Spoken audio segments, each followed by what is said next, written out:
Hi, I'm Marty Nemko. This is a short story about healthcare.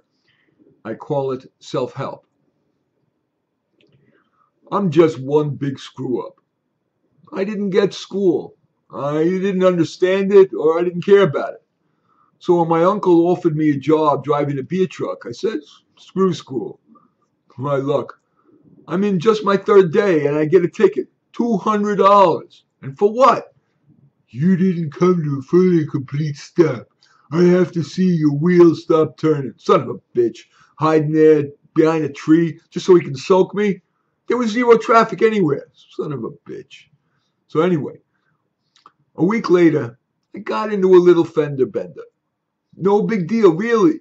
But they fired my ass. Now what?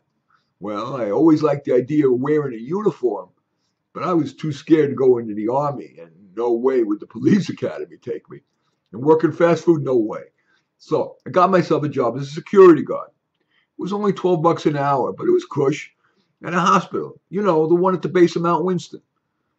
I was counting the days to my 1 year anniversary there. That's when I'd get 2 weeks vacation.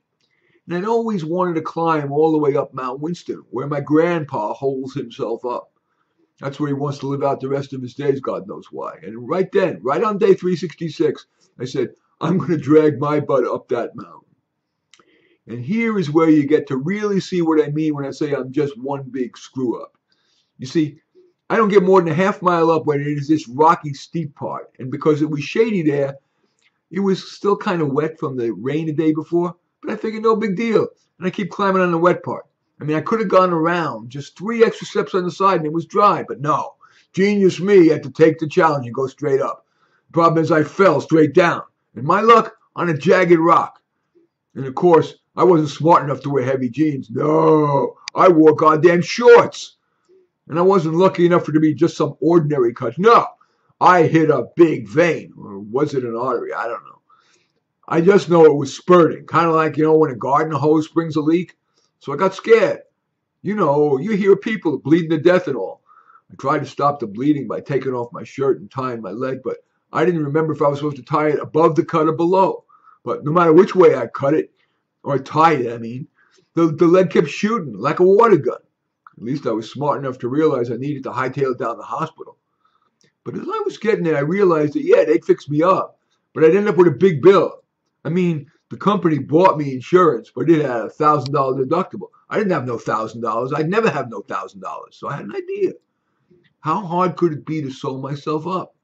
I mean, I remembered walking through the emergency room and the doctor called, suture kit. The nurse would get it from the supply cabinet, and then, just like my mother sewing up some pillow whose stuffing was starting to come out, he'd sew up the cut. The only scary part was that the suture kit had a needle and some lidocaine, that's it. The doctor would shoot it near the wound.